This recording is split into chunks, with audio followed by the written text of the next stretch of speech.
프로게이머인데 틱이 있어서 왔던 이제 고등학교 2학년 친구였는데 하루 종일 게임을 할 수밖에 없는 친구다 보니까 틱을 치료하기는 상대적으로 굉장히 불리했죠. 이제 그럼에도 불구하고 그 친구가 얘기한 건 게임을 하더라도 일정 시간을 하고 그리고 휴식 시간을 철저하게 가지고 치료적인 부분에 있어서도 자기 관리가 이제 얼마나 중요한지를 설명을 해주면서 이렇게 치료들이 진행이 되다 보니까 거의 90% 이상 틱이 좋아져서 치료를 종결할 수 있었어요.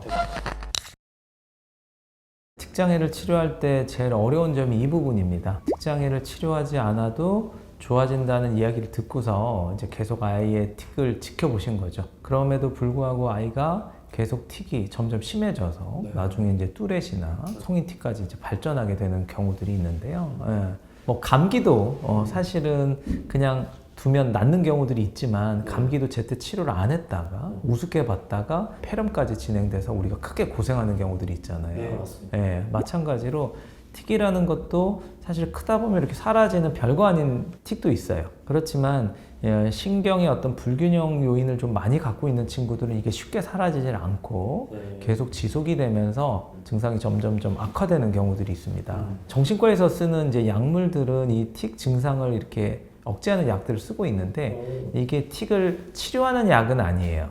그래서 이제 억제해놓고 크면서 자연스럽게 좋아지기를 기다리는 거거든요.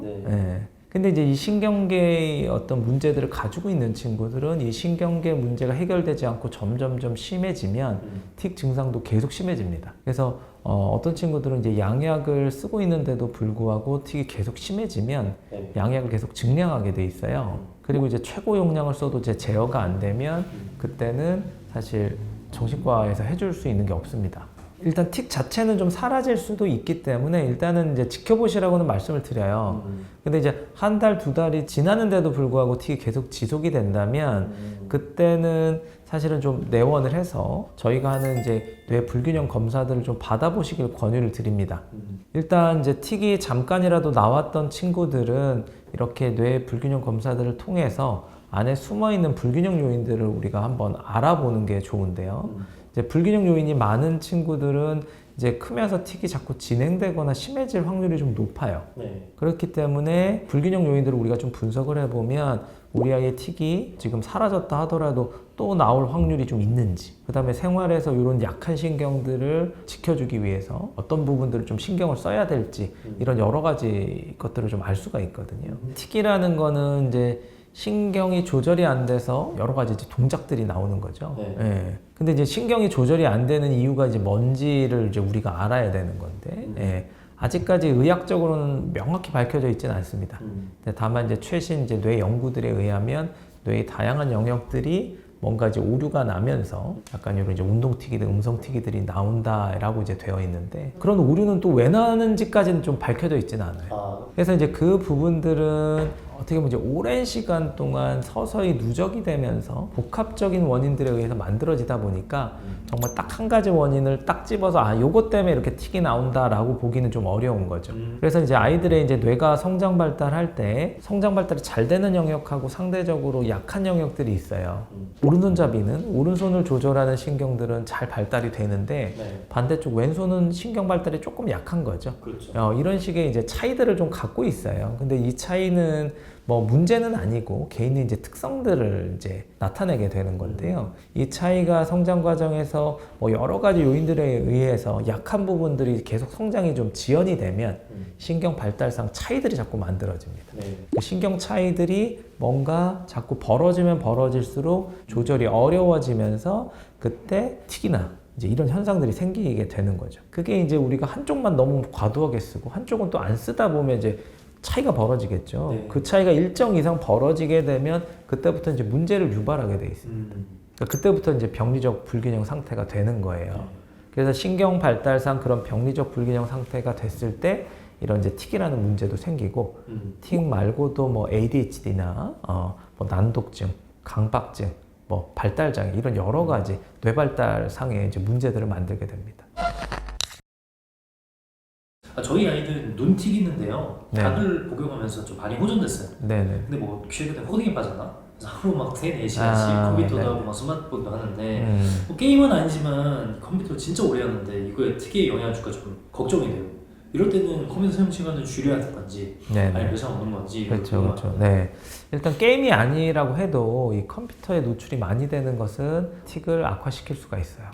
그래서 이제 성인분들 치료할 때는 이제 직업을 많이 여쭤보는데 일단 컴퓨터 쪽 관련 일을 하고 계시다 하면 치료할 때 상대적으로 불리합니다. 그래서 이제 그분들을 치료할 때는 이제 먼저 말씀을 드리죠. 아무래도 이런 직업을 가지고 계시고 계속 컴퓨터를 오랜 시간 하셔야 되고 이제 그 상황이 아무래도 치료에는 좀 불리하게 좀 작용이 될 수가 있다. 그러니까 그걸 알고 우리가 이제 치료 계획을 세워야 되거든요. 마찬가지로 아이들의 경우도 이렇게 코딩이라 하더라도 장시간 컴퓨터에 계속 노출이 되면 이 뇌는 과도한 자극을 계속 견뎌야 되는데 그걸 이제 견디기가 좀 어렵기 때문에 이런 이제 신경의 오류 작용들이 나올 수밖에 없어요. 네.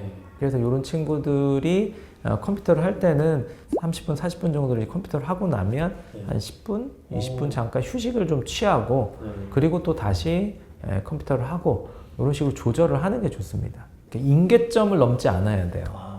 신경계가 이 임계점을 넘어가서 이렇게 피곤해지고 힘들어지기 전에 휴식 시간을 잠깐씩 가져주는 게 필요합니다. 저는 이제 프로게이머 친구를 치료했던 적이 있어요. 그러니까 프로게이머인데 틱이 있어서 왔던 이제 고등학교 2학년 친구였는데 하루 종일 게임을 할 수밖에 없는 친구다 보니까 틱을 치료하기는 상대적으로 굉장히 불리했죠. 이제 그럼에도 불구하고 그 친구가 얘기한 건 게임을 하더라도 일정 시간을 하고 그리고 휴식 시간을 철저하게 가지고 치료적인 부분에 있어서도 자기 관리가 이제 얼마나 중요한지를 설명을 해주면서 이렇게 치료들이 진행이 되다 보니까 거의 90% 이상 틱이 좋아져서 치료를 종결할 수 있었어요. 네. 그리고 그 과정에서 게임 실력도 계속 늘어가지고 네. 좋은 결과도 내고 최종적으로 그 친구가 나중에 게임 팀을 새로 만들었어요.